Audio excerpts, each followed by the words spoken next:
101 concept of geometry का class 9 है। इस पर्टिकुलर क्लास में हम लोग एरिया ऑफ ट्रायंगल के बारे में डिस्कस करेंगे कि जो ट्रायंगल होता है एक general triangle, I am not saying कि आप राइट एंगल ट्रायंगल या फिर इक्विलेटरल ट्रायंगल या फिर कोई पर्टिकुलर आइसोस्केलस ट्रायंगल उनके ऊपर डिस्कशन कर रहे हैं। हम लोग एक कोई भी जनरल ट्रायंगल दे दिया जाए जो आड़ा टेढ़ा कैसा भी बना हो, उसका एरिया किस किस तरीके से निकाल सकते हैं और उसके एरिया से और क्या क्या कॉन्सेप्ट और किस किस टाइप के सवाल बनते हैं, थोड़े आसपास के भी, उन सारी चीज़ों को डिस्कशन करने वाले हैं। तो चलिए स्टार्ट करते हैं। अगर आप इस क्लास को देख रहे हैं तो आप कोशिश करिए, आपको देखो चीज़ें सारी समझ में आएगी, मैं सिखाऊंगा तो फिर भी आपको कोशिश करना है कि सारी वीडियो को सीक्वेंस में देखो, क्योंकि चीज़ें आपकी बेसिक से हाई लेवल तक जाती है। बेसिक थोड़ा कम डिस्कशन होता है, जैसे मैंने बोला था कि हम लोग टू दी पॉइंट बात करेंगे, जैसे सवाल आते हैं उसके ऊपर। और आपको इस क्लास का पीडीएफ टेलीग्राम पे मिल जाएगा, जाके टेलीग्राम ज्वाइन कर लेना। और मैं जब पूरा का पूरा सेशन कंप्लीट कर दूंगा देन आपको एक कंपाइल्ड पीडीएफ दे दूंगा एक साथ 300-400-500 क्वेश्चंस के। अगर आपको पसंद आता है तो आप अपने दोस्त यार में प्लेलिस्ट को ज़रूर शेयर करें। और नेक्स्ट चीज़ है कि अगर आपको कोई भी पेड कोर्स के बारे में जानकारी लेना है तो इस नंबर पे व्हाट्सएप करें। चलिए स्टार्ट करते हैं सेशन को। पहला है कि किसी भी ट्रायंगल का एरिया कैसे निकालते हैं। अगर कोई भी एक जनरल ट्रायंगल है मेरे भाई, जिसको हमने ले दिया कि ये ए, ये बी और ये सी है, ठीक है, बोलोगे जी सर। अगर मैं बोलूँ कि इस साइड को हम ए से रिप्रेजेंट कर दिए, इस साइड को हम बी से रिप्रेजेंट कर दिए और इस साइड को हम सी से रिप्रेजेंट कर दिए। हम लोग बचपन से सुनते आ रहे हैं कि किसी भी ट्रायंगल का जो एरिया होता है ओ 1/2 बेस इंटू हाइट होता है, बेस इंटू हाइट होता है। अब ये जो हाइट होता है ना और ये जो बेस होता है वो कैसे डिसाइड होता है ये आपको समझना है।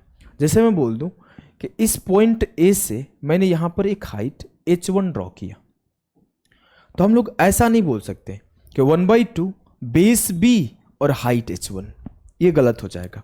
ये जो हाइट होता है ना उसी बेस पे गिरा हुआ हाइट होता है, मतलब जो बेस है उस पे जो परपेंडिकुलर लाइन होती है ना उसी हाइट को हम लोग कंसीडर करते हैं। इस छोटी सी बात को आपको ध्यान रखना है। मतलब अगर बेस ए है तो इसका हाइट h1 लेके हम एरिया लिख सकते हैं 1/2 a इंटू h1। बड़ा h दे दूं क्या? चलो बड़ा h1। अब मैं अगर बोलूं मेरे भाई कि ऐसे ही अगर हम यहां से एक यहां से ड्रॉ कर दे और बोले ये h2 है, तो मेरा एरिया ऐसे भी लिखा जा सकता है 1/2 base b into height h2।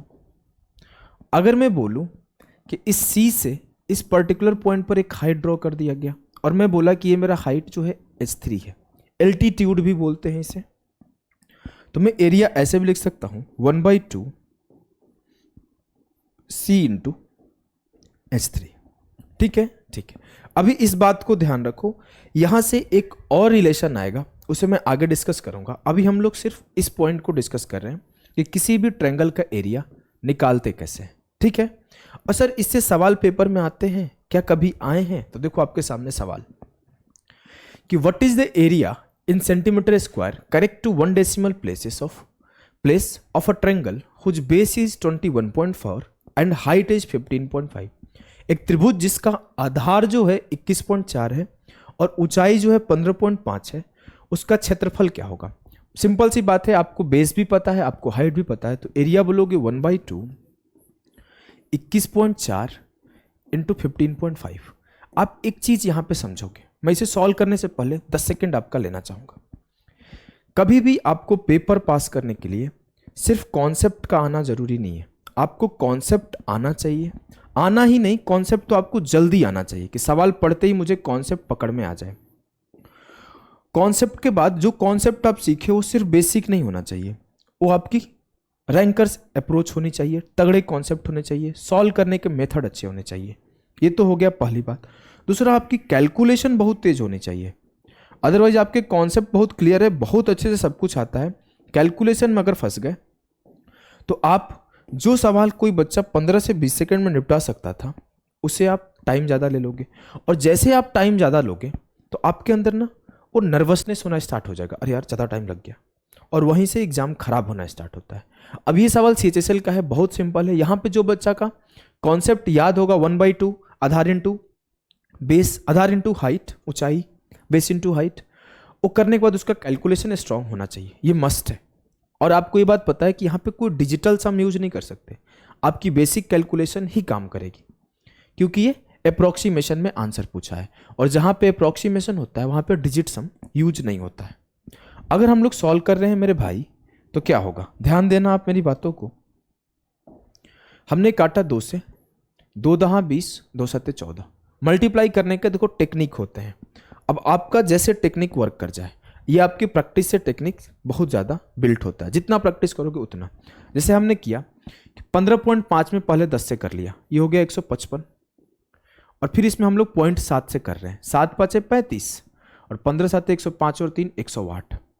अब 2 डेसिमल के बाद 10.85 हो जाएगा, तो 155 प्लस 10 165.85, लगभग 165.9 जो आएगा सही उत्तर आएगा। क्लियर है? बोलोगे जी सर एकदम क्लियर है। चलो इस सवाल को करो। अब एक छोटी सी बात आपको समझनी है, इस छोटी सी बात को समझोगे तो ही ये सवाल हो पाएगा। मैं बोलूं आपके सामने जो ट्रायंगल है वो ऐसा है, तो कितना सिंपली आप सॉल्व कर पा रहे हो कि 1/2 base into height, 1/2 base into height. अब मैं ट्रायंगल को कुछ ऐसा बना दिया,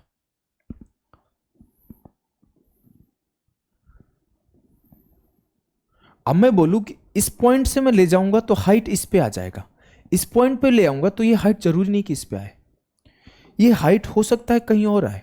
अगर मैं इस पॉइंट से परपेंडिकुलर ड्रॉ करूंगा तो हो सकता है यहां आए, ये यहां आए।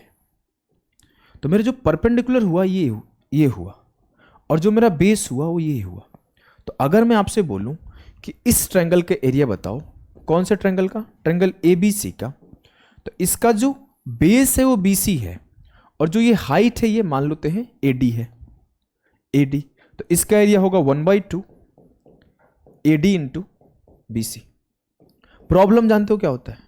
प्रॉब्लम समझना आप, प्रॉब्लम ये होता है ना कि हम लोग जल्दी से डिसाइड ही नहीं कर पाते कि सर बेस ये और हाइट ये देख ही नहीं पाते, आपको आड़ा टेढ़ा करके दे देगा। जस्ट एग्जांपल, वो ऐसे एक फिगर दे दिया और बोला कि आपको P, Q और R का एरिया बताओ।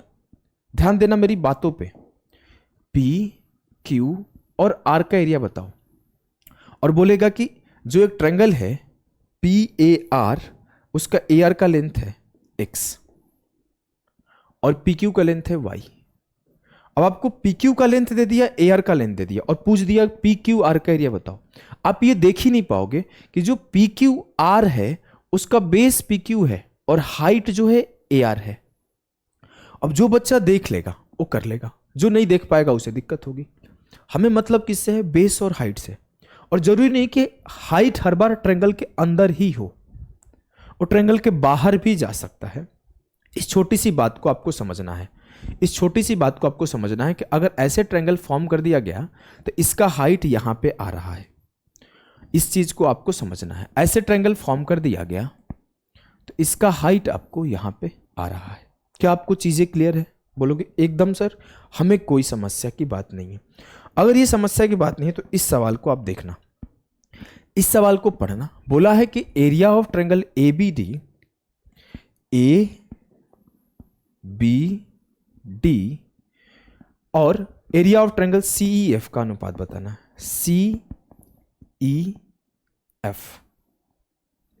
अब आप ध्यान से देखो, अगर मैं आपसे बोलूं मेरे भाई, मेरे यार, कि CEF में तो हमें सिंपली सर दिख रहा है कि ये 8 हाइट है और ये 4 बेस है, तो CEF का एरिया हो जाएगा 1/2 8 इंटू 4।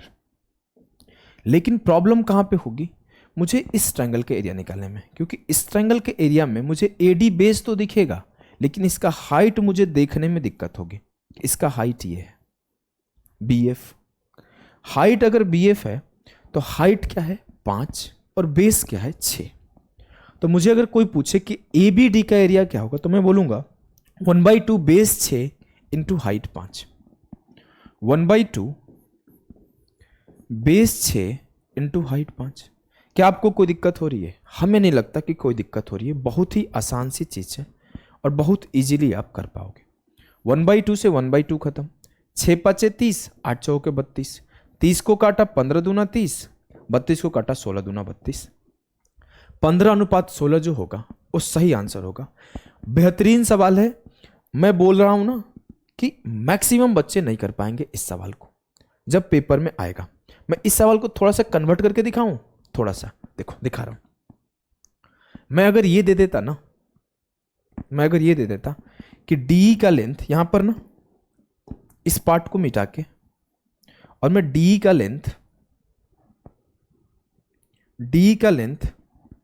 3 दे देता और बोलता कि आप बताओ एरिया। आप कमेंट कर जाना आंसर, थोड़ा सा भी पढ़ रहे हो, सीरियस हो तो कमेंट कर जाना आंसर। आप बताओ CED और ABE का एरिया। किसका? ट्रायंगल ABE का एरिया रेशियो ट्रायंगल CED का एरिया। आप खुद सोचो कि आपके सामने ऐसा ट्रायंगल बन के आएगा तो क्या आप पकड़ पाओगे ये हाइट का काम कर रहा है? बहुत दिक्कत होगी। आप तब भी करना। चलो इस सवाल को करो। बोला है कि इफ AM बराबर है 2, AB बराबर है 4, CN बराबर है 6, देन CD बराबर है 8, तो एरिया ऑफ AMCN। AMCN का एरिया बताना है। कैसे निकालोगे? सर कुछ दिख रहा है? बहुत कुछ दिख रहा है। कुछ समझ में आ रहा है? नहीं, कुछ समझ में नहीं आ रहा है। मैं इसका एरिया कैसे निकालूं? लेकिन अगर तुम समझ जाओगे मेरे भाई, जब एक छोटा सा इसमें लाइन ड्रॉ करोगे। कौन सा लाइन सर? ये लाइन। मैंने अपने मन से A से C को मिला दिया। जैसे A से C को मिलाया तो मुझे कुछ दिखा। क्या दिखा? कि ABC एक ट्रायंगल है जिसमें 2 ट्रायंगल बन रहे हैं, एक ANC बन रहा है और एक ABN बन रहा है। अगर मैं आपसे बोलूं मुझे निकालना क्या है? मुझे निकालना है सर ANCM, यही निकालना है ना। MCNA वही है भैया। इसका एरिया किस किस के मिलके बना है? एक इस ट्रायंगल से मिलके बना है लाल वाले से, और एक इस लाल वाले से मिला है। अगर मैं इस दोनों ट्रायंगल का एरिया निकाल दूं, एक ट्रायंगल ANC और एक ट्रायंगल MAC, इस ट्रायंगल और इस ट्रायंगल का एरिया निकाल दूं और दोनों को जोड़ दूं, तो क्या मुझे ANCM का पूरा एरिया नहीं मिल जाएगा? AMCN का पूरा एरिया नहीं मिल जाएगा? बोलोगे एकदम बात क्लियर है, कैसे नहीं मिलेगा? मिल जाएगा। अगर आपको ये मिल रहा है तो मैं बोलूँ कि इसका एरिया निकालना आसान है। कैसे सर? बेस 6 है, हाइट 4 है, तो जो मेरा ANC का एरिया होगा 1/2 बेस 6 इंटू हाइट 4 है। और मैं बोलूँ जो मेरा CMN का एरिया होगा, इसका बेस MA है और इसका हाइट 8 है। अगर मैं DCA को फोकस करूं तो इसका बेस 2 है और इसका हाइट 8 है, तो इसका एरिया हो जाएगा 1/2 इंटू 2 इंटू 8। क्लियर है? ये पेपर का आया हुआ सवाल है, पीछे वाला भी पेपर का आया हुआ सवाल है, ये भी पेपर का आया हुआ सवाल है, अपने SSC एग्जाम्स का आया हुआ सवाल नहीं है। अब देखो क्या करेंगे, इसे सॉल्व करेंगे। 6 दूना 12 प्लस 8, जो उस क्वाड्रिलेटरल ANCM का एरिया आएगा वो 20 आएगा। क्लियर है? बोलोगे जी सर एकदम क्लियर है, हमें कोई दिक्कत नहीं है। अगले सवाल को देखो। अगला सवाल है, ये आपके CBSE बोर्ड क्लास 10 का आया हुआ सवाल है, करने का कोशिश करना, बढ़िया सवाल है। और ऐसे सवाल पेपर में आ सकते हैं, बहुत ज़्यादा हाई लेवल के सवाल नहीं है, लेकिन हाँ कॉन्सेप्चुअली बेसिक कॉन्सेप्ट से कैसे आपको परेशान किया जाता है इसके ऊपर बेस्ड है। इफ AB बराबर 10, BO बराबर 12, then find the sum of area of all 3 triangle BPM,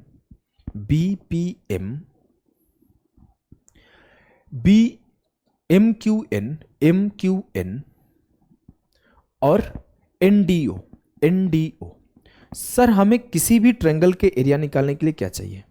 base और हाइट। मैं बोलूं मुझे जो BPM है इसका बेस क्या है नहीं पता है, लेकिन हाइट क्या है 10। जो MQN है इसका बेस क्या है MN, हाइट क्या है 10, लेकिन इसकी बेस का लेंथ नहीं पता है। अगर मैं बोलूँ ट्रायंगल एनडीओ का बेस क्या है, एनओ, और इसका हाइट क्या है 10, मेरे भाई, और हमें क्या पता है सर, और हमें पता है कि जो बी से ओ तक का लेंथ है ना वो 12 है। ठीक है, अब मेरी बातों को आप समझना। अगर मैं बोलूं कि मुझे एरिया निकालना है पीबीएम का, तो क्या होगा 1/2 BM इंटू 10। मैं बोलूं मुझे QMN का एरिया निकालना है, तो कैसे निकालूंगा 1/2 10 इंटू MN। मुझे DNO का एरिया निकालना है, तो कैसे निकालूंगा 1/2 10 इंटू NO। कोई समस्या की बात नहीं है। अगर मैं 1/2 इंटू, ये क्या है, base into height, height into base, base into height, ये बहुत सिंपल सा चीज़ है, इसमें सर कोई दिमाग लगाने की चीज़ है ही नहीं। अब दिमाग लगाने की चीज़ ये है कि 1/2 इंटू 10 कॉमन कर लिया तो मुझे मिलेगा BM plus MN plus NO। अब BM plus MN plus NO, it means यहां से लेकर यहां तक, यहां से लेके यहां तक, और यहां से लेके यहां तक BM plus MN plus NO। BO का लेंथ क्या है 12, it means 1/2 10 into 12 means 60 will be the correct answer of the सवाल, ऑप्शन ए। क्या आपको क्लियर है? यस सर, एकदम क्लियर है। तो ये आपके बेसिक सवाल थे। आ जाओ अब नेक्स्ट कॉन्सेप्ट के ऊपर बढ़ते हैं। नेक्स्ट कॉन्सेप्ट से पहले बता दूं कि हम लोग अभी ज्योमेट्री पढ़ रहे हैं। अगर आपका अरिथमेटिक वीक है या फिर अरिथमेटिक के कोई भी कॉन्सेप्ट आपका क्लियर नहीं है, तो सिर्फ 120 आवर्स में 1500 प्लस क्वेश्चंस के साथ आपकी ये VOD कोर्स अरिथमेटिक का अवेलेबल है। और आप एज यूजुअल, हमारे क्लासेस में कोई बात नहीं होती है, सिर्फ टॉपिक के ऊपर डिस्कशन होता है। तो इसमें सिर्फ टॉपिक के ऊपर डिस्कशन है। आपका कोई भी चैप्टर वीक है, लाइक रेस वीक है, TSD वीक है, लीनियर रेस या फिर सर्कुलर रेस या फिर इंस्टॉलमेंट, कोई भी चैप्टर जाओ, जाके सीधा पढ़ो, उसके क्वेश्चन के PDF लगाओ। ज़्यादा इधर उधर भटकने की नीड नहीं है, क्योंकि टाइम ज़्यादा है नहीं, 3 महीने टाइम है। कोई चैप्टर वीक है तो उसे फटाफट से रिवाइज करना है, वो भी कम टाइम में। अगर आप 1.5 2 घंटे के लाइव क्लासेस का रिकॉर्डेड पढ़ोगे तो ज़्यादा टाइम टेकिंग होगा, लेकिन ये हमारी छोटी छोटी क्लासेस होती है, 45 मिनट, 40 मिनट्स, 50 मिनट्स, बिना रैंडम इरेलीवेंट टॉक के। तो सिर्फ क्लास और कॉन्सेप्ट होता है, आप जाके पढ़ सकते हो। अगर कोई समस्या है तो इस नंबर पे व्हाट्सएप कर सकते हो। चलो आगे बढ़ते हैं। आगे बढ़ेंगे, relation between sides and altitude. Sir ये रिलेशन क्या है? रिलेशन को समझना, हमने एरिया निकालने सीख लिया था। एरिया कैसे निकाला था? यहाँ पे 1/2 A into H1, 1/2 B into H2, 1/2 C into H3। अगर कोई भी ट्रायंगल है, रैंडम ट्रायंगल है, जिसके 3 साइड गिवन है ABC, जिसके 3 साइड गिवन है ABC, तो उसके एरिया को हम लोग 3 तरीके से लिख सकते हैं। कौन कौन सा 3 तरीका है सर? तो सर जो बेस है उसको उसके कॉरस्पॉन्डिंग हाइट के अकॉर्डिंग हम लोग एरिया लिख सकते हैं। अगर A के कॉरस्पॉन्डिंग H1 है, B के कॉरस्पॉन्डिंग H2 है और C के कॉरस्पॉन्डिंग H3 है, तो हम लोग 3 तरीके से किसी भी त्रिभुज का एरिया लिख सकते हैं। क्या लिख सकते हैं? 1/2 A into H1, 1/2 B into H2 और 1/2 C इंटू H3। देखो मैं तो प्रूफ कर रहा हूं, लेकिन आप मेरी बातों को ध्यान रखना। आप जाके एग्जाम में प्रूफ थोड़ी करोगे। मैं आपको जो कंक्लूड करके लाइन दूं ना, उसे रट्टा लगा के रखना है, याद रखना है। अब हमने क्या बोला कि ये भी मेरा ट्रायंगल का एरिया है, ये भी मेरा ट्रायंगल का एरिया है, ये भी मेरा ट्रायंगल का एरिया है, तीनों एक दूसरे के बराबर होगा। जब ये तीनों बराबर हुआ तो 1/2 1/2 1/2 कट गया, तो A इंटू H1 बराबर B इंटू H2 बराबर C इंटू H3 आया। यहां पे अगर मुझे कोई बोले कि A ratio B ratio C क्या आएगा, तो मैं बोलूंगा 1/H1 ratio 1/H2 ratio 1/H3। मतलब आसान भाषा में मैं बोल सकता हूं कि जो साइड्स होते हैं वो अपने कॉरस्पॉन्डिंग हाइट के इनवर्सली प्रोपोर्शनल होते हैं, इनवर्सली प्रोपोर्शनल होते हैं। देखो A जो है 1/H1 के बराबर है, B जो है 1/H2 के बराबर है, C जो है 1/H3 के बराबर है। इसे हम लोग और डिटेल लिखना चाहें तो मैं लिख सकता हूं A ratio B ratio C। अगर थोड़ा सा आपका रेशियो का कॉन्सेप्ट क्लियर है तो आप बहुत इजीली बोल दोगे ये होगा H2 इंटू H3। कैसे सर? हमने ऊपर नीचे H2 H3 से मल्टीप्लाई कर दिया और नीचे के सब H1 into H2 into H3 बना दिया। नीचे हो गया H1 into H2 into H3, यहाँ पे H1 इंटू H3 से मल्टीप्लाई कर दिया और यहाँ पे H1 इंटू H2 से मल्टीप्लाई कर दिया, तो मुझे A ratio B ratio C मिल गई। बहुत सिंपल सिंपल सवाल। आप देखोगे CHSL 2023 में तो आए हुए हैं, आप देखोगे CHSL 2023 में तो आए हुए हैं कि सिंपल सा सवाल दे देता है कि किसी भी त्रिभुज का तीनों साइड का रेशियो 3:4:5 है। Ratio of side of a triangle is 3:4:5। Find the ratio of their altitudes, find the ratio of their height. किसी भी त्रिभुज के तीनों भुजाओं का अनुपात 3:4:5 है, तो उसके हाइट का अनुपात बताओ। कितना सिंपल सवाल है, सीधी सी बात है सर। उसके हाइट का अनुपात हो जाएगा 1/3 अनुपात 1/4 अनुपात 1/5।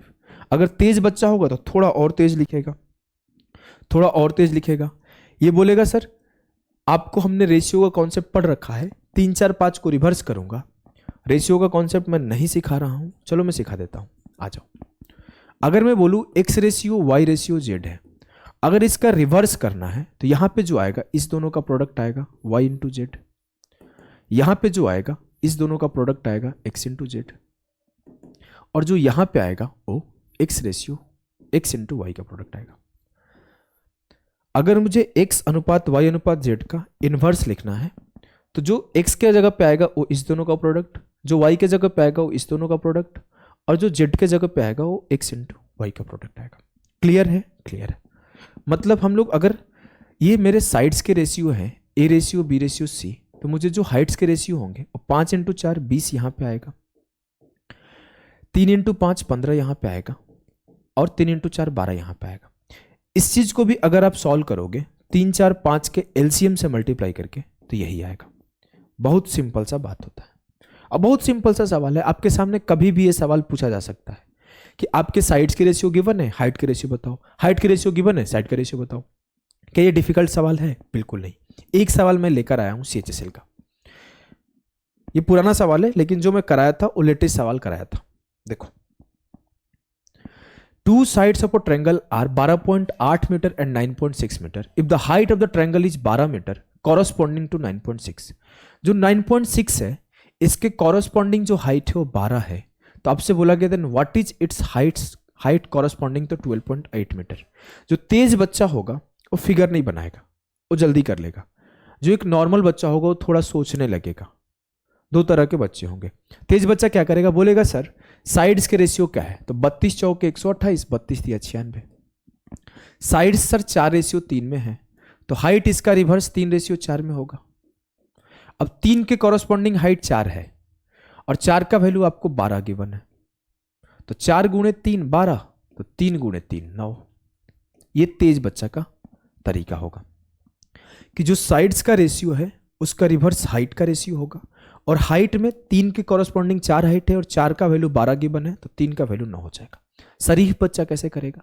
शरीफ बच्चा बताए, देखो वो बोलेगा सर मुझे हाइट पता है और मुझे बेस पता है और मुझे पता है कि एरिया निकालते कैसे, तो मैं एरिया कैसे निकाल दूंगा 1/2 बेस इंटू हाइट। अब मुझे पता है अगर बेस 9.6 है तो हाइट 12 मीटर है, और मुझे पता है कि 1/2 जब बेस 12.8 है तो हाइट मुझे नहीं पता है, मान लेते हैं x है। इसे सॉल्व करेगा फिर से वही उत्तर मिलेगा 9। क्लियर है? एकदम क्लियर है सर। अगर बातें मेरी क्लियर है तो हम लोग आगे बढ़ते हैं। आगे बढ़ेंगे बहुत इंपॉर्टेंट और बहुत बेहतरीन कॉन्सेप्ट के ऊपर, मोस्ट इंपॉर्टेंट कॉन्सेप्ट। इसे अगर आपको नहीं सीखते हो तो बहुत दिक्कत है। जब इससे सवाल बनेगा ना, रो दोगे भाई, एग्जाम में बनेगा नहीं। अगर आप सिर्फ सीखना नहीं है, मैं सिखा दूंगा, आप 10 सेकंड में सीख जाओगे, 1 मिनट में सीख जाओगे। इसका एप्लीकेशन आना जरूरी है, सवालों में इसे यूज करने आना जरूरी है, बहुत इसका यूज होता है। सीखना मेरी बातों को। बोला है कि ratio of base equals to the ratio of area if height is same. इसका मतलब नहीं समझ में आ रहा है ना, इसका नाम दे दो एक और, area based concept. Area based concept. अभी भी नहीं समझ में आ रहा है ना, अभी समझ में आएगा, चिंता मत करो। मैं बोला कि एक ट्रायंगल है, ट्रायंगल है A B सी। अब हम बोल रहे हैं मेरे भाई कि हमने एक यहाँ पे लाइन ड्रॉ कर दिया, कोई भी लाइन ड्रॉ कर दिया random, it's a CBN, it's not an altitude, not a median, मतलब कोई ऐसा नॉट एन, मतलब जो भी है इन सेंटर के लिए होते हैं लाइन, जो भी लाइन है ना, चाहे आप बोल सकते हो कि ये मेरे परपेंडिकुलर बाइसेक्टर है, नहीं वो भी कुछ भी हो सकता है, हमें नहीं पता है क्या है, ये एंगल बाइसेक्टर हो, कुछ भी हो सकता है, या तो एंगल बाइसेक्टर होगा या परपेंडिकुलर बाइसेक्टर होगा या फिर मीडियन होगा या फिर एल्टीट्यूड होगा, चार ही होता है ना। लेकिन अगर चारों में से कुछ नहीं है तो उसे हम लोग बोलते हैं एक रैंडम लाइन, और उस रैंडम लाइन का नाम होता है CBN। तो मैंने बोला कोई भी लाइन है, और जो ये लाइन है इस बेस को दो पार्ट में डिवाइड कर रहा है। मान लेते हैं जो दो पार्ट है M/N है, या फिर ऐसे बोल दूंगा कि ये पॉइंट D है तो BD का लेंथ M है और DC का लेंथ N है, कोई समस्या की बात नहीं है। अब कहानी क्या होता है ना, अब मुझे इतना तो पता है, चाहे मेरा ट्रायंगल ABD है और चाहे मेरा ट्रायंगल ADC है, ये दोनों के लिए जो मेरा हाइट का काम करेगा वो ऊपर से गिरने वाला कोई ना कोई एक हाइट होगा, मुझे नहीं पता वो क्या है, लेकिन वही एक हमेशा हाइट होगा। हाइट दोनों के लिए सेम होगा, बेस अलग अलग है लेकिन दोनों ट्रायंगल के लिए हाइट सेम होगा। वही कहानी है जो मैंने सिखाया है यहाँ पे, मैंने यहाँ पे सिखाया कि मुझे बेस भले ये है लेकिन हाइट फिक्स है, बेस भले ये है लेकिन हाइट फिक्स है, बेस भले ये है लेकिन हाइट फिक्स है। अब मैं चाहे AMC को देखूं चाहे MDC को देखूं, मेरे लिए हाइट तो CD ही है। चाहे मैं ट्रायंगल ABN को देखूं चाहे मैं ट्रायंगल ANC को देखूं, मेरे लिए हाइट तो AB ही है। तो वैसे इस पर्टिकुलर के लिए हाइट जो है वो फिक्स है कि कोई हाइट होगा ऊपर से जो हमें पता ही नहीं है। हमें पता क्या है कि जो इसका ये साइड है वो BD है और जो ये साइड है वो DC है। इसे दो तरीके से प्रूफ करते हैं, अभी जो तरीका हम लोग पढ़ते आ रहे हैं उसी तरीके से प्रूफ करते हैं, आगे एक और तरीके से प्रूफ कर लेंगे। अब देखो मेरी बातों को समझना, मेरी बात को आप समझना। मैं बोलूं ट्रायंगल ABD का एरिया क्या होगा, एरिया ऑफ ट्रायंगल ABD क्या होगा, तो बोलोगे sir area of triangle ABD होगा 1/2, हाइट में बोल दिया H और इसका BD बोल दिया बेस। मैं आपसे बोला एरिया ऑफ ट्रायंगल ADC क्या होगा, एरिया ऑफ ट्रायंगल ADC क्या होगा, तो आप बोलोगे 1/2 इंटू हाइट H इंटू इसका बेस DC, 1/2H से 1/2H खत्म। तो मैं ये बात बोल सकता हूं जो एरिया ऑफ ABD है और जो एरिया ऑफ ADC है ये BD/DC है, BD/DC है, और वही BD को मैंने M बोला और DC को मैंने N बोला। तो मैं ये बात बोलूंगा कि जिस रेशियो में मेरा साइड है उसी रेशियो में इस ट्रायंगल का एरिया है, जिस रेशियो में मेरा साइड है उसी रेशियो में मेरा इस ट्रायंगल का एरिया है। क्या इस बात से आपको आपत्ति है? हो ही नहीं सकता सर, कैसे हो जाएगा आपत्ति? मतलब कल को आपके सामने कोई ट्रायंगल ऐसे बना दूं मैं और बोल दूं कि ये दोनों जो साइड है वो 3:4 में है, तो आप बोलोगे सर ये साइड 3:4 में है तो ये एरिया भी 3:4 में होगा। कल को मैं एक ट्रायंगल ऐसे फॉर्म कर दूं रैंडमली और बोल दूं ये जो है साइड 5:6 में है, तो आप बोलोगे सर ये जो ट्रायंगल है उस ट्रायंगल के दोनों के एरिया भी 5:6 में होंगे। क्या आपको इस बात को बोलने में थोड़ा सा भी कष्ट होगा? कैसे हो जाएगा? अगर मैं कल को बोल दूं ये एक ट्रायंगल है, ये X/Y में है साइड इसका, तो एरिया भी सर X/Y में होगा। बात क्लियर है? बहुत छोटी सी चीज है, हमें आता है। तो सवाल देखो, सवाल है in a triangle ABC D is a point on BC such that BD ratio BC 2:5 है। What is the ratio of ABD to ADC? अब मेरे सवाल को देखना, एक ट्रायंगल है ABC जिसमें D जो है BC पर एक बिंदु है, मान लिया ये D बिंदु है, मान लिया ये D जो है एक बिंदु है, ठीक। अब मुझसे बोला गया BD रेशियो BC 2:5 है। सवालों को बहुत ध्यान से पढ़ना होता है, नहीं तो गलती हो जाता है। BD रेशियो BC, ये सवाल सिली मिस्टेक करवाने वाले होते हैं। आप अगर ध्यान नहीं दोगे, आपको नॉलेज बहुत अच्छा है, आप बोलोगे पढ़े थे हमें सब आता था, लेकिन आंसर मार्क करने में सर गलती हो गया। क्यों? क्योंकि due to low level of concentration. सवाल पे आपका फोकस उतना नहीं था, आपके दिमाग में कुछ और चल रहा था। हो सकता है आप नर्वसनेस के वजह से ही, चाहे जो भी प्रेशर के वजह से ही, आप हड़बड़ाहट के वजह से ही, आपको नॉलेज है लेकिन आप गलती कर दोगे। ऐसे ही पेपर में गलतियां होती है। नॉलेज का गेम नहीं है, प्रेशर का भी गेम है। नॉलेज सीख लेगा सब लोग, लेकिन प्रेशर को भी तो हैंडल करने आना चाहिए। और प्रेशर हैंडल कैसे होता है? मोर एंड मोर जितना ज़्यादा प्रैक्टिस करोगे, सवालों को रीड करोगे, उससे आपका प्रेशर हैंडल होने लगेगा। अब मुझे बीडी का लेंथ 2 यूनिट दिया है और बीसी का लेंथ 5 यूनिट दिया है। पूरा बीसी 5 है, बीडी 2 है, तो डीसी 3 होगा सर। अब बीडी रेशियो डीसी 2:3 है। मुझसे बोला है कि ट्रेंगल एबीडी और ट्रेंगल एडीसी का एरिया का रेशियो बताओ। सर 2:3 होगा। क्लियर है? कोई बच्चा हड़बड़ाहट में 2:5 भी टिक करके चला जाएगा। ठीक है, आ जाओ आगे चलते हैं। In a triangle ABC, AD is a median and P is a point on AD। किसी त्रिभुज ABC में AD एक माध्यिका है। आपको माध्यिका का रोल पता है क्या होता है? माध्यिका क्या होता है, कुछ पता है? बताओ। माध्यिका शब्द से ही बोल रहा है कि दो, मीडियन मतलब बीच में, माध्यिका मतलब मध्य में। इसका मतलब होता है कि अगर कोई ट्रायंगल है, इसका माध्यिका ये है, इसका मतलब है माध्यिका ये है, तो ये दोनों को एक दूसरे को बराबर हिस्से में बांट रहा है। वो बराबर हिस्से में बांट रहा है। वो एरिया को भी 2 बराबर हिस्से में बांटा है और साइड को भी 2 बराबर हिस्से में बांटा है। अगर मेरे से कोई बोले मेरा मीडियन क्या है, तो यहां से कोई कट लगा दो। नाक भी 2 पार्ट में, आंख भी 2 पार्ट में, कान भी 2 पार्ट में, हाथ भी 2 अलग, चेस्ट भी 2 अलग पार्ट में, सब कुछ दो। बीचों बीच कट लगा दो, एकदम करेक्ट बीचों बीच कट लगना चाहिए। वही आपका मीडियन होता है। अब मैं अगर बोलूं, मुझे बोला गया कि जो मीडियन है वो एडी है, बोला है कि एडी इज अ मीडियन, तो मैंने एडी मीडियन ड्रॉ कर दिया। मतलब ये 1:1 में है। ये जैसे लाइन बोला, मैं एक चीज कंक्लूड कर लिया कि मीडियन है, तो ये 1:1 में है। आगे बोला कि P is a point on AD, P AD पर एक बिंदु है। P is a point on AD, मान लीजिए P एक बिंदु है। और फिर क्या बोला, AP रेशियो PD 3:4 है। ये आपके AP रेशियो PD 3:4 है। अब हमसे बोला भाई कि मुझे एरिया ऑफ APB और एरिया ऑफ ABC का रेशियो बताना है। अगर हम इसको यहां से मैच करा दें, तो जो APB का एरिया है और जो ABC का एरिया है, उसका रेशियो बताना है। पहले हम ज्यादा फोकस नहीं करते हैं, पहले हम फोकस करते हैं, ध्यान देना, कलम पे ध्यान देना और शब्दों पे ध्यान देना, नहीं तो समझ में नहीं आएगा। ABD, पहले किस पे फोकस कर रहे हैं? ABD पे फोकस किए तो मेरा ABD का ये एक लाइन है सर। हाँ, ये लाइन 3:4 में है। हाँ, इसका मतलब ये एरिया 3 यूनिट होगा। हाँ, ये एरिया 4 यूनिट होगा। हाँ, मतलब जो मेरा ABD का एरिया हुआ 3, 4, 7 यूनिट हुआ। हाँ, अब मैं अगली बात फोकस कर रहा हूं। अब मैं बेस फोकस कर रहा हूं BD के ऊपर।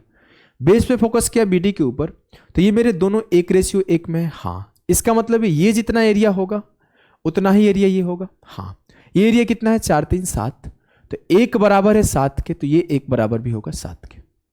ये 1 यूनिट बराबर है 7 के, तो ये 1 यूनिट बराबर होगा 7 के। तो मेरा जो ADC का वैल्यू आया 7 आया। अब मुझसे बोला गया APB, मतलब APB उसका एरिया है 3 यूनिट, और ABC, तो ABC पूरा कितना होगा सर? 7, 3, 10, 4, 14। ABP और ABC का एरिया 3:14 आया। Option D correct answer. अगले सवाल को देखो। In triangle ABC, P is a point on BC such that BP ratio PC 4:11 है। ट्रायंगल ABC में P पॉइंट है BC के ऊपर। थोड़ा सा ना अच्छे से बना लेते हैं, P पॉइंट यहां रख लेते हैं, क्योंकि 4:11 का भी तो इज्जत रखना है। हाँ देखो, तो ये 4:11 में। आगे पढ़ते हैं। आगे बोला Q is the mid point of BP। Q जो है BP का मिड पॉइंट है। अभी Q जो है BP का मिड पॉइंट है, मतलब इस 4 को 2 बराबर भाग में बांट देगा।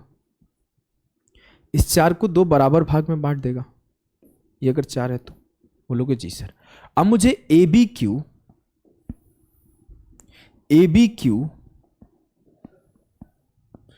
और ABC का एरिया बोला है। भैया बात साफ है, मैं अगर बोलूं साफ साफ, तो ये मेरा एरिया 2 यूनिट, ये मेरा एरिया 2 यूनिट। अब मैं बोलूं कि अब BP और PC पे फोकस करो। अभी आपने BQ और QP पे फोकस किया था, BQ और QP पे फोकस किया था, तो BQ और QP 2:2 था, तो एरिया 2:2 कर दिए।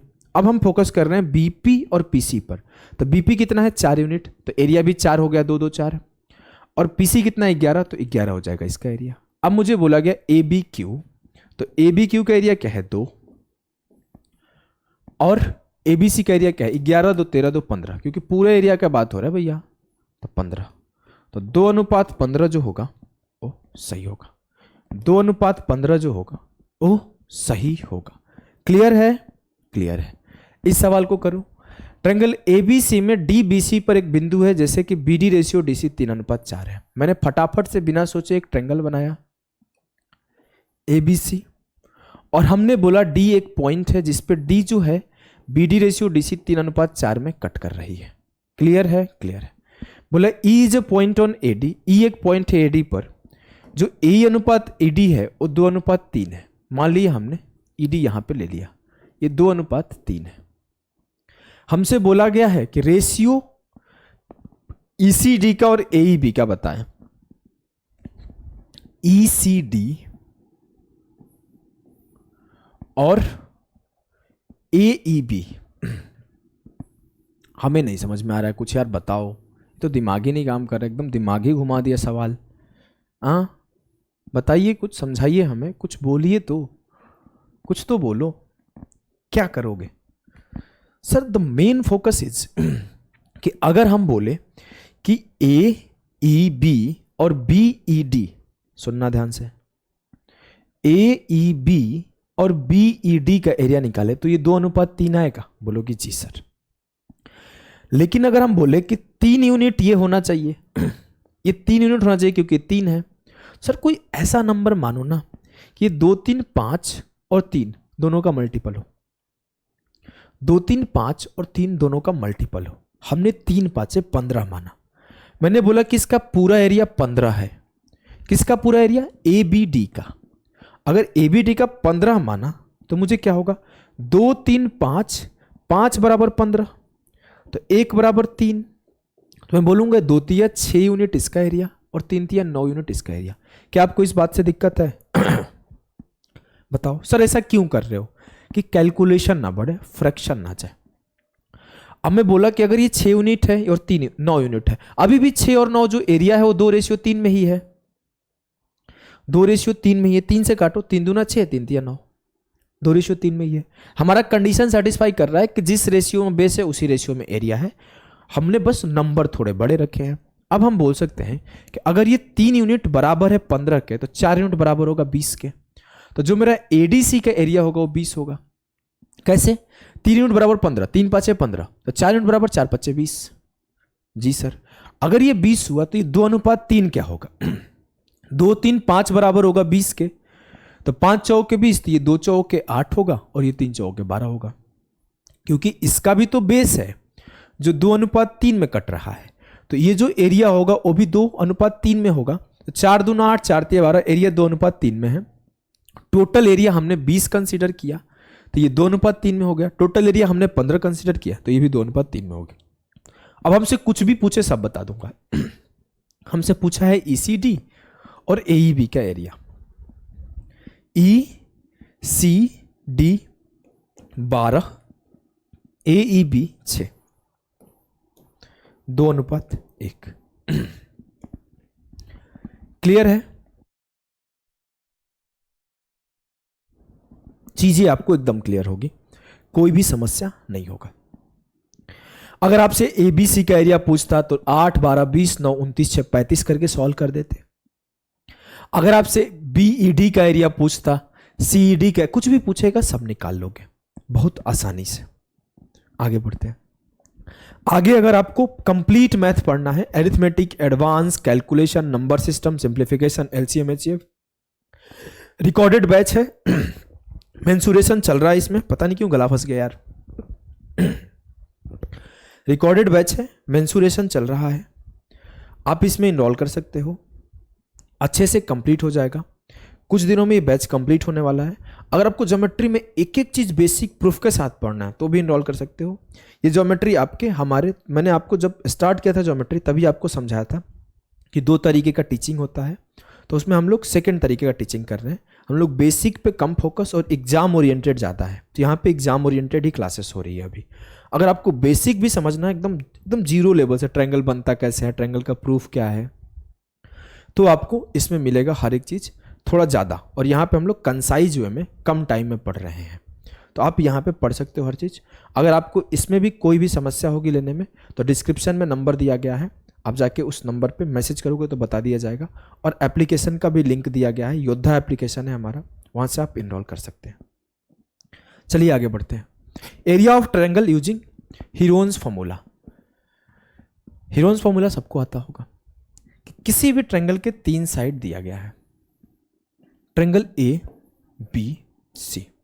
अगर ये ए है, ये बी है और ये सी है, तो जो एरिया ऑफ ट्रायंगल है 9th क्लास में पढ़ना था हीरोन्स,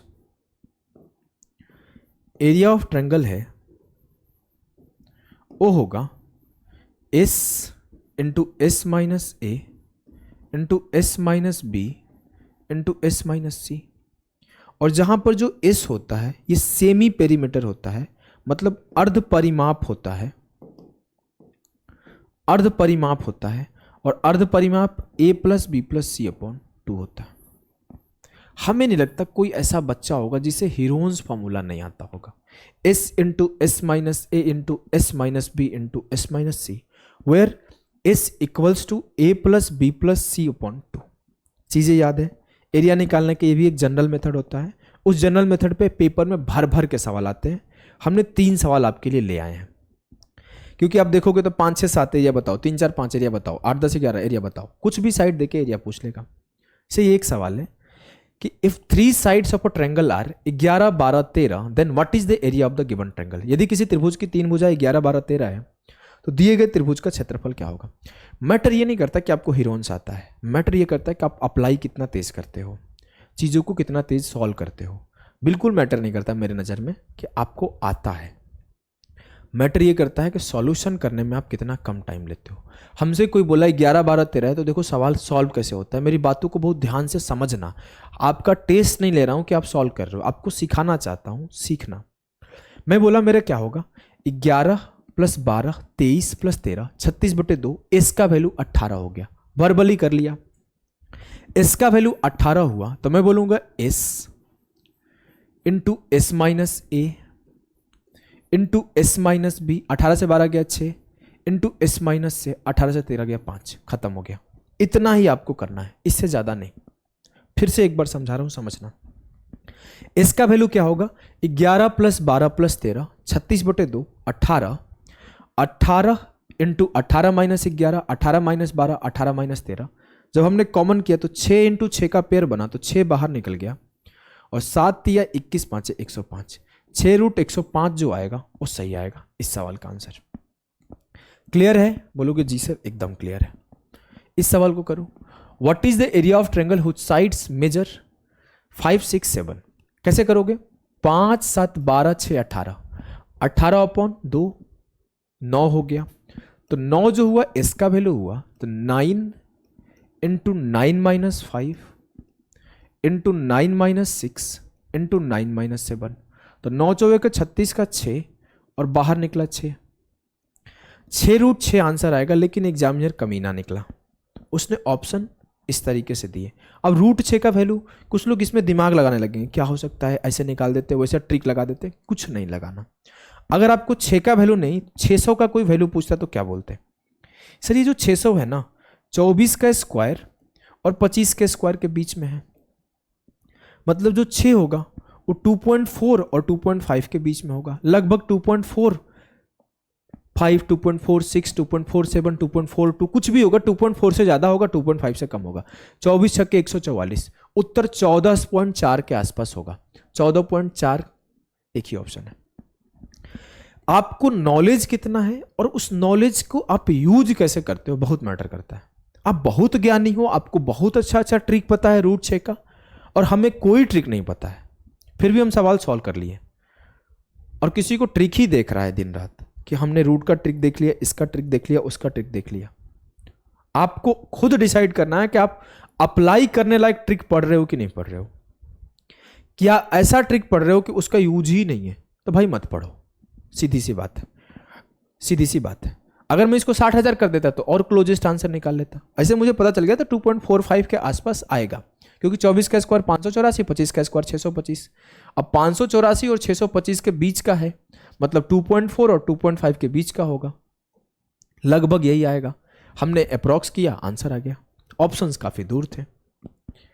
एक फेमस, द मोस्ट फेमस सवाल आप जाके देखोगे, कम से कम 20 से ज्यादा बार इस पे सवाल बन चुके हैं, तो आप याद रख लेना अलग से लिख के कि कभी भी आपके साइड किसी भी ट्रायंगल का 13, 14, 15 दे तो इसका जो एरिया आता है 84 आता है, और जो इसका इन रेडियस आता है, अभी लिख लो, अगर समझ में नहीं भी आया तो लिख लो, आपको बाद में बता दूंगा इन रेडियस निकालते कैसे हैं, क्योंकि इन रेडियस के ऊपर क्लास आने वाला है। अभी ये लिख लेना, आप याद रख लो कि अगर किसी भी ट्रायंगल का साइड 13, 14, 15 दिया तो उसका एरिया 84 आता है, बात खत्म। इन रेडियस 4 आता है। कई बार घुमा घुमा के सवाल बनाता है। आज हम लोग आज निकाल के भी देख लेंगे। देखो क्या है, the sides of a triangle are 13, 14, 15। हमने जोड़ा 13 और 15 28 और 14 42, 42 बटे 2 21, 21 इंटू 21 माइनस 13 कितना होगा सर 8, 21 माइनस 14 7 और 21 माइनस 15 6। सॉल्यूशन किया तो 7 इंटू 7 इंटू 3 7 बाहर आ गया, 3 इंटू 3 3 बाहर आ गया, और 8 इंटू 2 4 बाहर आ गया। 84 मेरा। समझ में आया मैं क्या किया? नहीं समझ में आया क्या? चलो सिखा देता हूं। हमने इसको 7 इंटू 3 में ब्रेक कर लिया, इसको 8 ही रहने दिया, इसको 7 ही रहने दिया, इसको 3 इंटू 2 में ब्रेक कर लिया। हमने देखा 7 इंटू 7 एक पेयर निकल आया, 3 इंटू 3 एक पेयर निकल आया, 8 दूना 16 का एक पेयर 4 निकल आया। एरिया 84 है। अब सवाल को समझना, ये सवाल बहुत बारीकी से बनाया गया है। अगर किसी को सिर्फ ये याद रहता तो खेल खेल जाता। अब सवाल को हम लोग पढ़ेंगे। अभी तक तो हमने जो पढ़ा था उसी के अकॉर्डिंग किए थे। अब सवाल को पढ़ना। सीडीएस में, सीजीएल में, एसएससी में कई बार पूछा गया है। अभी तत्काल में 2 बार पूछा गया, सीडीएस 23 में और डीएसएसपी 2018 में। सेम सवाल कि what is the altitude corresponding to the largest side. Largest side के कॉरस्पॉन्डिंग हाइट क्या होगा? चलो आप कमेंट करना, लार्जेस्ट मैं सिखा रहा हूं, स्मॉलेस्ट साइड के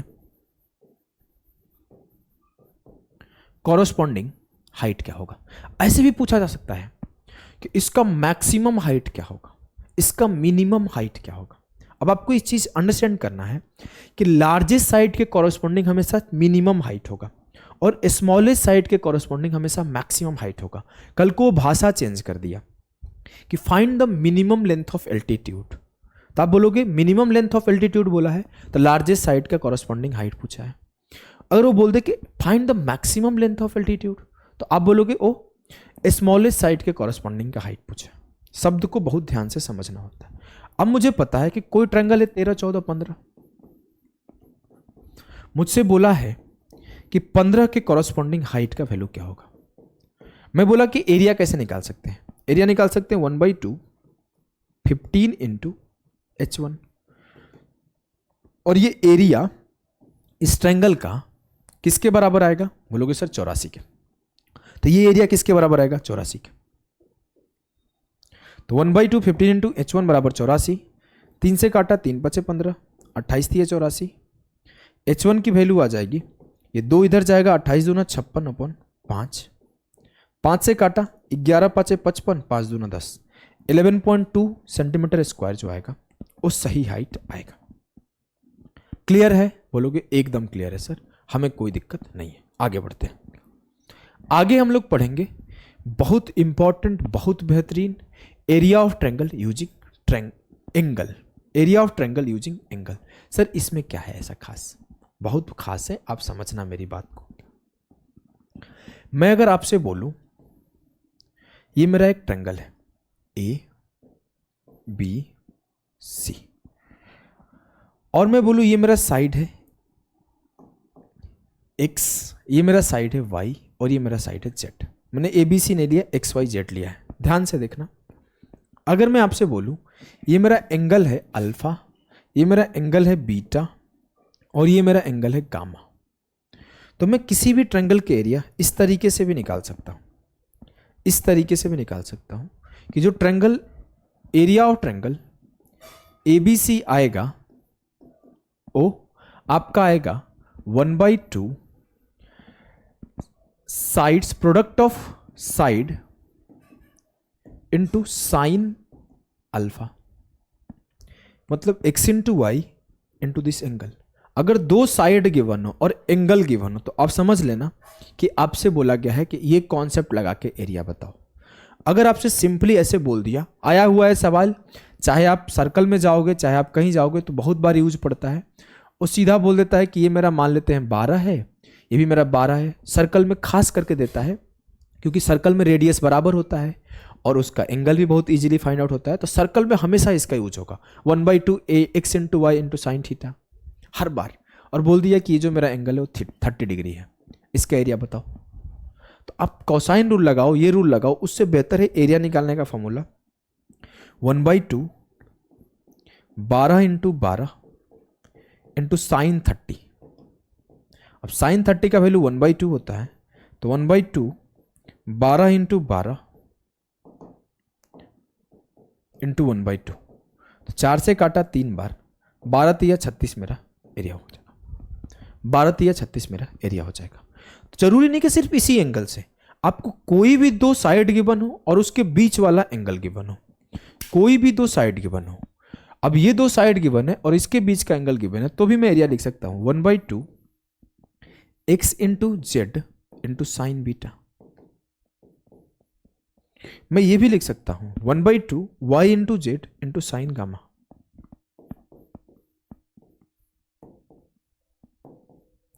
क्या आपको ये एरिया लिखने आ गया? बोलोगे एकदम सर लिखने आ गया, हमें एरिया लिखने आ गया। अगर ऐसे बेसिक सवाल आए कि दो साइड गिवन हो और बीच का एंगल गिवन हो तो क्या आप एरिया निकाल लोगे? हाँ सर मैं बहुत आसानी से निकाल लूंगा, हमें दिक्कत नहीं है। अब आ जाओ हम लोग रेशियो लिखने सीखते हैं, क्योंकि सवाल ये आता कम है। ये सवाल अगर ऐसा यूज भी होगा तो किसी पर्टिकुलर सवाल के किसी छोटे से जगह पे यूज होगा। इससे डायरेक्ट सवाल कैसे बनते हैं उसके ऊपर फोकस करते हैं। मान लो कभी सर्कल बना रहे हो, कोई और बना रहे हो सवाल, तो उसमें छोटा सा पार्ट कभी यूज हो जाएगा, हमेशा यूज भी नहीं होता है। सवाल फिर इससे डायरेक्ट कैसे बनते हैं, इससे डायरेक्ट सवाल कैसे बनते हैं उसके पहले एक छोटा सा कॉन्सेप्ट सीखेंगे। देखो मैंने बोला ये मेरा एक ट्रायंगल है, इसके बीच में एक लाइन ड्रॉ कर दिया, ऐसे कोई भी रैंडम लाइन ड्रॉ कर दिया। हमने बोला ये ए है, ये बी है, ये सी है, ये ए है, ये बी है, ये सी है। अगर मैं आपसे बोलूं कि इसका लेंथ जो है ना वो 5 है, इसका लेंथ 2 है और इसका लेंथ 4 है और इसका लेंथ 3 है। अगर मैं आपसे बोलूं कि ट्रायंगल ए, इसको डी से रिप्रेजेंट कर दिया और इसको ई से रिप्रेजेंट कर दिया, ए डी ई, और ट्रायंगल ए बी सी का एरिया का रेशियो बताओ, एरिया का रेशियो बताओ। तो आपको पता है जो ट्रायंगल ए बी सी और ए डी सी का एरिया है किस पे डिपेंड करता है? देखो हमने बोला अगर ये एंगल थीटा होता तो क्या होता, 1/2 A D into A C, A D into A C को सीधे 5 इंटू 4 लिख दो, 5 इंटू 4 इंटू साइन थीटा। अगर मुझे ट्रायंगल ए बी सी का एरिया निकालना होता तो मैं कैसे निकालता, 1/2 5 और 2 7 और 4 और 3 7 इंटू साइन थीटा। क्योंकि चाहे मेरा बड़ा वाला ट्रायंगल हो और चाहे मेरा छोटा वाला ट्रायंगल हो, उन दोनों के साइड के बीच में एक ही एंगल था। सर अगर साइड के बीच में एक ही एंगल है तो आप सिंपली ये नहीं बोल सकते हो कि जो उनके साइड का प्रोडक्ट है उसी पर एरिया का रेशियो डिपेंड करता है। जो उनके प्रोडक्ट ऑफ साइड है उसी पे उनके एरिया का रेशियो डिपेंड करता है। प्रोडक्ट ऑफ साइड जो है वही एरिया का रेशियो है। बोलोगे एकदम तगड़ी बात है, मस्त बात है। मतलब मुझे एडीई और एबीसी की एरिया लिखना हो तो मैं सीधा बोलूंगा 5 चौके 20 और 7 7 49। कल को मेरा मूड खराब हुआ, मैंने एक इधर से लाइन ड्रॉ कर दिया और बोले ये एफ है और इसका लेंथ जो है 5 है, और मैंने एक इधर से लाइन ड्रॉ कर दिया, बोल दिया इसका लेंथ जो है वो 4 है। अब बताओ मुझे ई सी एफ और ए बी सी का एरिया क्या होगा। अब मुझे फिर भी अगर मुझे लिखना भी हो ट्रायंगल ई सी एफ और ट्रायंगल एबीसी का एरिया, तो मैं कितना तेज लिख सकता हूं? बहुत तेज लिख सकता हूं। मैं सीधा बोलूंगा इसके दोनों साइड के प्रोडक्ट 3 × 5 = 15, और जो मेरे एबीसी के साइड है इस एंगल के कॉरस्पॉन्डिंग, क्योंकि हम लोग इस एंगल पे काम कर रहे हैं, एंगल कट जाएगा, 1/2 कट जाएगा, क्या होगा? 4 3 7 और 5 4 9, 7 9 63। ये इनके साइड का रेशियो, इनके एरिया का रेशियो होगा। अगर मुझसे कल को पूछ लो आप कि सर बीडीएफ,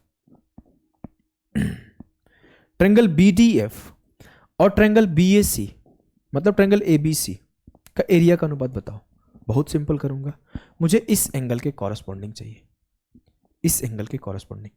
तो ये तो एंगल कट जाएगा, इसका साइड क्या है? 2 × 4 8, और इस पूरे का साइड क्या है? 7, इस पूरे का साइड क्या है? 9, 7 9 63। इस तरीके से आप किसी भी एंगल के कॉरस्पॉन्डिंग आप इजीली निकाल पा रहे हो। जी सर एकदम निकाल पा रहा हूं। आ जाओ हम लोग इन 2-3 सवाल को, जो कि एग्जाम के आए हुए सवाल है, इसको करते हैं। टोटल 4 सवाल है, अच्छे लेवल के सवाल है, करना।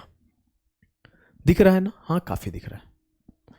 बोला in the given figure AD बराबर है 3, DE बराबर है 4, AB बराबर है 12। अब A से B का लेंथ 12 है, ये 3 हो गया, ये 4 हो गया, तो ये बचा हुआ 5 हो जाएगा यहां से यहां तक। 4 3 7 5 12। अब देखो BF बराबर है 2, FG बराबर है 6 और BC बराबर है 10। B से C तक 10 है, ये 2 हुआ, ये 6 हुआ, तो ये 2 हो जाएगा। हमसे बोला है then the value of M अनुपात N, M और N, M/N का मान क्या है? मान लीजिए M जो है चतुर्भुज FGDE, FGDE का क्षेत्रफल है, और N जो है त्रिभुज ABC का क्षेत्रफल है। मतलब मुझे बताना किसका किसका एरिया है, मुझे FGDE का रेशियो और ABC का रेशियो बताना है। ठीक है, ठीक है। पहला काम आप ध्यान से देखना मेरी बातों को। पहले हमने BEF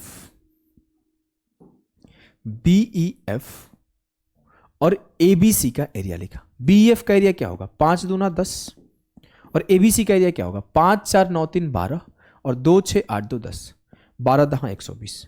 अगर ये मेरा BEF का एरिया है तो ये मेरा ABC का एरिया होगा। बोलोगे जी सर, हमने लिख लिया। अब हम क्या करते हैं? अब हम देखो, ठीक से देखना, ठीक से देखना। अब हम लोग लिखेंगे ADG और ABC का एरिया। हमने ADG को लिखा तो क्या लिख सकता हूं? ADG को सर लिख सकता हूं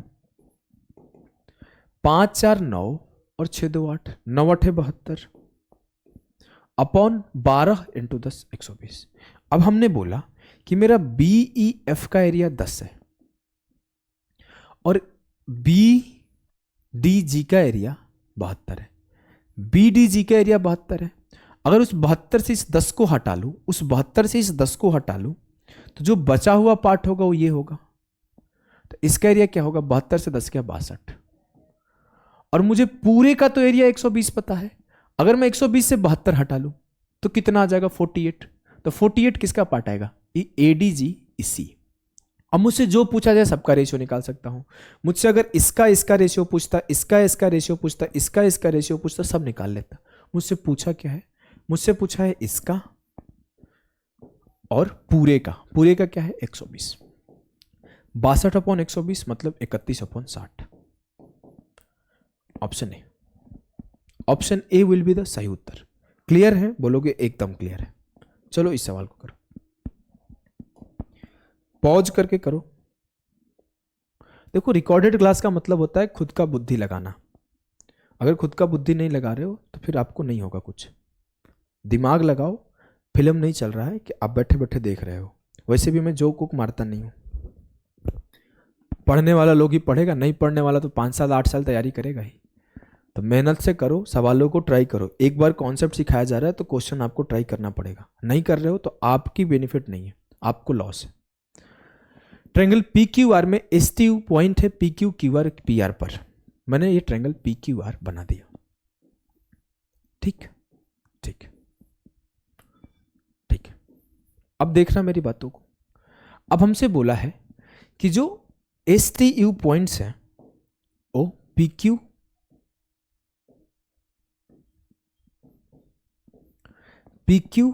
QR और PR पर है। PQ QR पर ही T है ना? देख लो यार, पी क्यू क्यू आर और पी आर, क्यू आर पे टी है और थोड़ा सा गलती कर दिया, देखो ठीक ठीक। अब देखो, अब बोला है कि जो पी क्यू है ना वो 1:4 है, पी क्यू 1:4 है, तो पी क्यू 1:4 है, ठीक है ठीक है। अब हम बोले कि जो टी है वो क्यू आर को डिवाइड किया 2:1 में, तो 2:1 है, और यहां पे जो u है वो डिवाइड किया है पी आर को 2:3 में, 2:3 में। हमें नहीं पता है कि इनका मल्टीप्लायर क्या है, हो सकता है इसका मल्टीप्लायर x हो तो 1x 4x, इसका मल्टीप्लायर y हो तो ये 2y 1y, इसका मल्टीप्लायर z हो तो इसका 2z 3z। लेकिन एक बात हमें पता है, जानते हो क्या, जब आप सॉल्व करोगे ना तो इसके मल्टीप्लायर पर वैल्यू डिपेंड ही नहीं करता। जैसे आप 1/2 पे नहीं डिपेंड कर रहा था, जैसे एंगल पे नहीं डिपेंड कर रहा था, वैसे इनके मल्टीप्लायर पे नहीं करता है। मैं प्रूफ करके दिखाता हूं, देखना। हमसे बोला है कि find the percentage area of STU to the total area of PQR. STU PQR का कितना प्रतिशत है हमें यह बताना है। अब चीजों को समझना आप, अगर हम बोले कि मैं पीएसयू, ट्रायंगल पीएसयू और ट्रायंगल पीक्यूआर का एरिया लिखूं तो मैं कैसे लिखूंगा? सर इतना हमें पता है, एंगल पे डिपेंड नहीं करता, 1/2 पे डिपेंड नहीं करता। डिपेंड किस पे करेगा? 1 साइड के प्रोडक्ट पे, PS इंटू SU, तो 1x इंटू 2z, तो x इंटू 2z अपॉन क्या होगा? PQ 1 4 5x और 2 3 5z, तो 5x इंटू 5z। अब आप देखोगे कि जो आपके इनके मल्टीप्लायर है x और z, उस पर भी डिपेंड नहीं करता, मल्टीप्लायर xz कट जाएगा, सीधा बचेगा 2/25। तो ये जो x लिखना, y लिखना, z लिखना हमारे लिए कोई बेनिफिशियल नहीं है। तो आगे से आपको ध्यान रखना है, जो रेशियो दिया है उस रेशियो पर डायरेक्ट काम करोगे, चाहे जो वैल्यू दिया है उस वैल्यू पर डायरेक्ट काम करोगे। क्यों कर रहे हो, क्यों आप समझ गए, ठीक है सर। हमने सीधा बोला 1 इंटू 2 और 4 1 5 इंटू 5 25 हो गया। हमने इसका रेशियो लिखा, QST रेशियो ट्रायंगल PQR क्या आएगा? 4 इंटू 2 8, 4 1 5 और 2 1 3, 5 3 15। हमने इसका रेशियो लिखा, triangle UTR upon triangle PQR क्या आया रेशियो सर? 1 इंटू 3 और 2 1 3, 3 2 5, 3/5 15। अब एक छोटी सी बात आप समझना, इस बात को ध्यान से समझना, जो PQR का एरिया है वो तो हमेशा सेम रहेगा, लेकिन सर यहां PQR रेशियो में 25 आया, यहां PQR रेशियो में 15 आया, यहां PQR 15 आया। लेकिन अगर मैं बोलूं तो PQR का एरिया तो सर सेम रहना चाहिए। तो first of all area of PQR को सेम करते हैं, और उसके लिए हम क्या करेंगे? 25 15 का LCM लेंगे। 25 15 का LCM क्या है? 75। तो हम लोग ट्रायंगल ऑफ PQR को 75 बना देते हैं। इसके लिए इसमें 5 से मल्टीप्लाई किया, इसमें भी 5 से किया, इसमें 3 से किया। अब मुझे क्या पता चला कि जो ट्रायंगल PQR का एरिया है वो 75 यूनिट है, वो हर जगह 75 है। और जब ट्रायंगल PQR का एरिया 75 यूनिट है, उस पॉइंट ऑफ टाइम पर जो PSU है वो 2 3 6 यूनिट है, जो QST है वो 8 5 40 यूनिट है, और जो UTR है वो 3 5 15 यूनिट है। अब मुझे क्या मिला? 40 और 15 55 और 6 61, ये PQR का वैल्यू मिला 61। तो जो बचा हुआ 75 माइनस 61 होगा वो STU होगा 14। तभी तो पूरे PQR का वैल्यू 75 आएगा। 6 ये है, 40 ये है और 15 ये, 46 और 15 61 हो गया।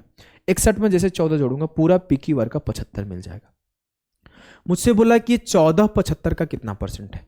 तो 14/75 इंटू 100, 25 3 75, 25 चौके 100, 56/3 मतलब 18 सही 2/3%। 18 सही 2/3%। Option B will be the सही उत्तर।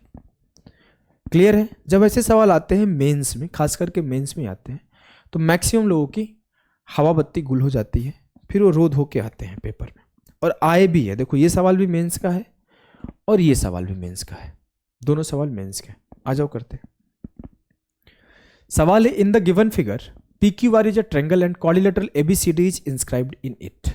ठीक है भैया, QD बराबर है 2, क्यू डी बराबर है 2, क्यू सी बराबर है 5, सी आर बराबर है 3, बी आर बराबर है 4, पी बी बराबर है 6, पी ए बराबर है 5 और आपसे बोला गया है कि ए डी बराबर है 3। तो आपसे बोला कि quadrilateral A B C D का एरिया बताओ। Quadrilateral A B C D का एरिया बताओ, कैसे निकालोगे? चलो निकालते हैं। देखो, अगर हम बोले कि मैं पी ए बी से पी क्यू आर का रेशियो लिखूं, तो पी ए बी से पी क्यू आर का रेशियो क्या होगा भाई? सर ये होगा 5 गुणे 6 30 अपॉन 5 3 8 2 10 6 4 10 10 इंटू 10 100। कोई दिक्कत हो ही नहीं सकता, बहुत आसानी से आप लिख दिए। अगर मुझे QCD से ट्रायंगल QCD से PQR का रेशियो लिखना हो तो क्या होगा सर? ध्यान से देखो, प्रोडक्ट ऑफ साइड करना है। 2 इंटू 5 10, 2 3 5 5 10 5 3 8 10 8 80। ठीक है, ठीक है। अब देखो, अगर मुझे BRC से ट्रायंगल BRC से ट्रायंगल PQR का रेशियो लिखना है तो क्या आएगा सर? 3 चौके 12, 3 5 8 4 6 10 10 8 80 10 8 80। आ गया सर, इतना तो मेरा आ गया सर, इतना आ गया। एक काम करता हूं, थोड़ा रेशियो काट लेता हूं, नंबर छोटे हो जाएंगे। हमने काटा, ये हो गया मेरा 3/20, ये हो गया मेरा 1/8 और ये हो गया मेरा 3/10। अब एक स्टेटमेंट जो अभी अभी दिया था, क्या दिया था कि सर जो एरिया ऑफ ट्रायंगल PQR होगा वो तो हर कंडीशन में सेम होना चाहिए। हाँ, यहां सेम है? नहीं, सेम कर दो। तो 20 8 10 को बराबर करने के लिए हमने क्या किया? 5 से मतलब 40 बना दिया। 10 8 20 का एलसीएम 40 बना दिया। हमने ऊपर नीचे 4 से मल्टीप्लाई किया, हमने ऊपर नीचे 5 से मल्टीप्लाई किया, हमने ऊपर नीचे 2 से मल्टीप्लाई किया। अब हमें क्या मिला? जो ट्रायंगल PQR का एरिया है वो 40 है और जो 12 है वो PAB का एरिया है और जो 5 है वो QCD का एरिया है और जो 6 है वो इसका एरिया है, जो 6 है वो इसका एरिया है। तो 12 5 17 6 23। अगर पूरा एरिया मेरा 40 है तो 23 ये तीनों ट्रायंगल है, तो जो बचा हुआ 17 होगा वो ये क्वाड्रिलेटरल होगा। जो क्वाड्रिलेटरल का एरिया है वो 17 यूनिट है। जो भी उत्तर आएगा 17 का मल्टीपल आएगा, एक ही ऑप्शन है। लेकिन ये आप थोड़ा सा ना लोगों को दिक्कत होगा, सर कैसे कर दिए? और 17 √21/5 कहाँ से आया? दिमाग में चलना चाहिए। ये 17 का मल्टीपल आएगा आप ये बोल दिए, लेकिन √21/5 कहाँ से आया? अरे भाई, हम लोग ये रेशियो पे काम किए हैं, हमें ओरिजिनल एरिया पता है क्या? नहीं।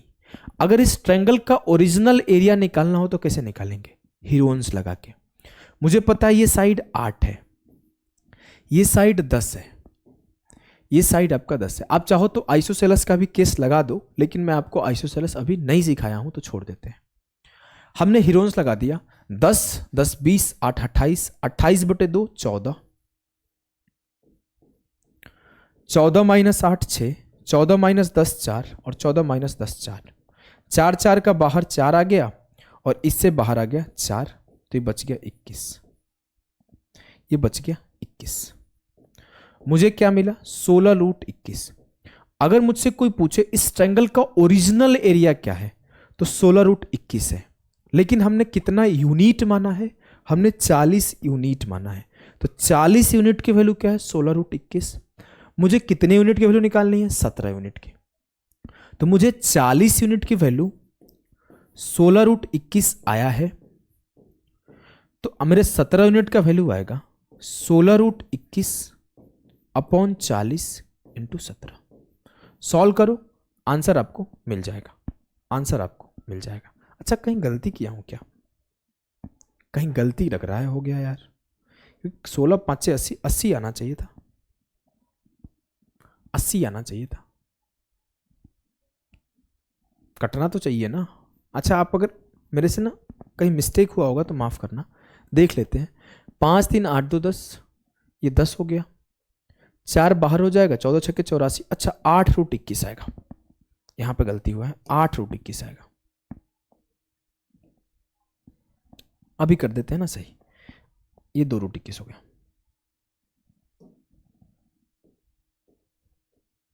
तो ये आपको 8√21 यहां पे मिलेगा।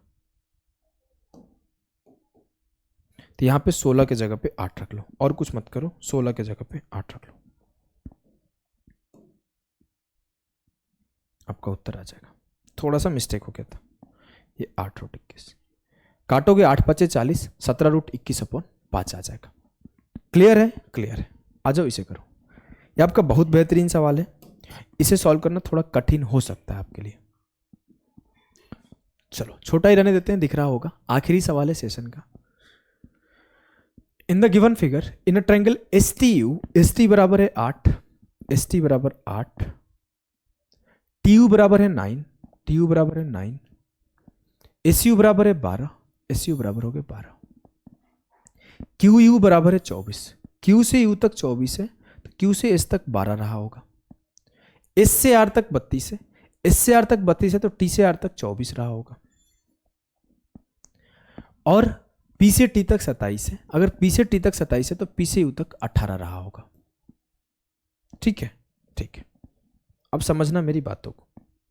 मुझसे बोला गया है कि what is the area of triangle, what is the ratio of the area of triangle PQU, PQU का एरिया और ट्रायंगल PTR और PTR का एरिया का रेशियो बताना है। बहुत बेहतरीन सवाल है, आप एक बार में सॉल्व नहीं कर पाओगे। आप एक चीज समझना, क्या आपको पता है कि साइन 180 माइनस थीटा बराबर साइन थीटा होता है। ये एक ट्रिग्नोमेट्री का नियम है कि सेकंड क्वाड्रेंट में भी साइन पॉजिटिव होता है, इस वजह से sine 180 minus theta sine theta होता है। अगर ये छोटी सी बात पता है तो देखो कैसे दिमाग लगेगा। मैं बोलूं कि अगर ये मेरा एंगल थीटा है तो ये बचा हुआ एंगल क्या होगा, 180 माइनस थीटा। क्लियर है? बोलोगे जी सर क्लियर है। अब मैं अगर लिखना चाहूं तो मैं क्या लिखूंगा कि अगर STU, ट्रायंगल STU और ट्रायंगल TPR का रेशियो लिखूंगा तो क्या होगा sir, 1/2 product of side into sine theta, और यहां पे भी TPR के लिए होगा 1/2 TP into TR, TP into TR। तो 1/2, इसका लेंथ हो गया 18, 9, 27 और इसका लेंथ हो गया 24, 1/2 27 इंटू 24। अब यहां पे जो एंगल फॉर्म हो रहा है वो 180 माइनस थीटा है, साइन 180 माइनस थीटा। अब अभी अभी आपने ये बात बता दिया कि जो साइन 180 माइनस थीटा है वो साइन थीटा के बराबर है। फिर से सर वही बात हो गया कि एंगल पे डिपेंड नहीं कर रहा है वैल्यू, एंगल और साइड कट जाएगा, एंगल और साइड कट जाएगा। अगर एंगल और साइड कट जाएगा, जो ट्रायंगल STU और ट्रायंगल TPR की जो एरिया का रेशियो आएगा वो किस पे डिपेंड कर रहा है, इस पे और फिर इस पे, क्योंकि एंगल तो कट जा रहा है। ठीक है, एंगल कट जा रहा है। हाँ, अब हम क्या बोलेंगे कि 8 × 9 और 27 × 24, 8 × 9 और 27 × 24। हमने इसे काट लिया तो 9 × 27, 8 × 24, तो ये 1/9 आया। ठीक है, ठीक है सर, कोई समस्या हो ही नहीं सकता। एज यूजुअल जैसे हमने इसके लिए किया था, अब अदर के लिए भी करूंगा। देखो कैसे, देखो अगर कल को मैं अगर बोलता हूं भैया ये आप देखना कि अगर मैं ये एंगल अल्फा ले लूं तो ये 180 माइनस अल्फा होगा। हाँ, अगर ये अल्फा लूंगा तो फिर मैं STR का रेशियो लिखूंगा। तो STR का क्या होगा, 12 × 9, सॉरी STU का, ट्रायंगल STU में ये होगा 12 × 9, और मैं अब इसका रेशियो लिख रहा हूं, किसका, इसका, ये और ये, तो 18 × 12, 12, 24। ये ट्रायंगल QUP का है। 12 दूना 24, 9 दूना 18, ये 1/4 हो गया। सेम इस तरीके से हमने ये ट्रायंगल कर लिया था, तो अब ये ट्रायंगल का, अब मैं सिर्फ उसी तरीके से जैसे मैंने इन दोनों का निकाला है ऐसे ही मैं अब इस STU से इस SQR का एक रिलेशन निकालूंगा। Triangle STU upon triangle SQR। जब इसका रिलेशन निकाल रहा होऊंगा तो मुझे क्या मिल रहा है कि सर इसका रिलेशन इस एंगल से मिलेगा। ये अगर थीटा है तो ये 180 माइनस थीटा है, तो ये 12 गुणे 8 अपॉन ये 12 इंटू 24 8 32। तो 12 से 12 खत्म, 8 चौके 32, 1/4। अब मैं क्या बोल सकता हूं, अगर STU का एरिया 1 यूनिट है, ध्यान से देखना कलर बदल रहा हूं, अगर STU का एरिया 1 यूनिट है तो मैं बोलूंगा जो TPR है वो 9 यूनिट है, जो QUP है वो 4 यूनिट है। मैं साइड मिटा दूं क्या सारे? मैं साइड मिटा दे रहा हूं, अब साइड हमने यूज कर लिया है। मैं बोलूंगा सीधा, अगर STU का एरिया 1 यूनिट है तो ये 9 यूनिट है, ये 4 यूनिट है, और जो SQR है वो 4 यूनिट है। तो अगर मुझसे कोई पूरे ट्रायंगल का एरिया बोलेगा तो मैं क्या बोलूंगा, 4 1 5 9 14 4 18। और मुझसे कोई बोला कि TPR का एरिया 9 9/18 1/2 आ जाएगा। मुझसे पूछा क्या गया था PTR और PQU, सॉरी मुझसे ना ये नहीं बोला गया था कि TPR और पूरे ट्रायंगल का, मुझसे बोला गया था PTR और PQU। तो PQU 4 है और PTR 9 है, तो लो 9:4 हो जाएगा, वही 4:9 हो जाएगा, पहले 4 फिर 9। बात सही है, कॉन्सेप्ट समझना जरूरी है। यहाँ पे छोटी सी चीज आपको ध्यान देना, पहले PQU, तो PQU 4 फिर PTR 9, 4:9 सही उत्तर होगा। क्लियर है? बोलोगे जी सर क्लियर है। आशा करता हूं सारे कॉन्सेप्ट आपको समझ में आ गए होंगे और एरिया ऑफ ट्रायंगल्स के इतने डिटेल में आप नहीं पढ़े होंगे। अगर आप पढ़े होंगे तो बहुत अच्छी बात है। अगर आपको सीखने को मिला तो क्या क्या सीखने को मिला और कैसा लगा सेशन, कमेंट करके बताना, और बताना कि एक नॉलेजेबल सेशन था कि नहीं। और इस पर्टिकुलर सेशन का जो PDF है हमारे टेलीग्राम अभिषेक ओझा मैथ्स चैनल पे आपको मिल जाएगा। इसका PDF हम लोग एनोटेशन PDF जो भी बोर्ड पे पढ़ाया हूँ सेव करके हम लोग डाल देंगे, आप वहाँ से बार बार रिवीजन कर सकते हो। और आपको कोई भी अगर कंप्लीट कोर्स, पेड कोर्स या एप्लीकेशन पे कोर्स की नीड है तो आप इस नंबर पे मैसेज करना, आपको इन्फॉर्मेशन दिया जाएगा। और अगर आप क्लास लास्ट तक देखे हो तो इस पर्टिकुलर कमेंट को आप करना, इससे हमें पता चलेगा कि 10 बच्चे 20 बच्चे 100 बच्चे कितने लोग लिखते हैं डिलीट। अगर आपको लिखने में थोड़ा अजीब लगता है, काफ़ी लोग हैं जो कमेंट नहीं करते हैं, जो पर्सनल मैसेज करते हैं, तो आप लाइक करना। अभी के लिए इतना ही, मिलते हैं नेक्स्ट वीडियो में, तब तक के लिए टाटा बाय बाय। हाँ एक चीज़ बता दूँ, आई ट्राई कि वीक में 2 वीडियो ऐसे पोस्ट करूँ, अभी 3 मेरे से पॉसिबल नहीं हो पाएंगे, टाइम ज़्यादा लगता है, तो आपके वीक में 2 वीडियो क्लासेस के आएंगे। तो अभी बाय बाय।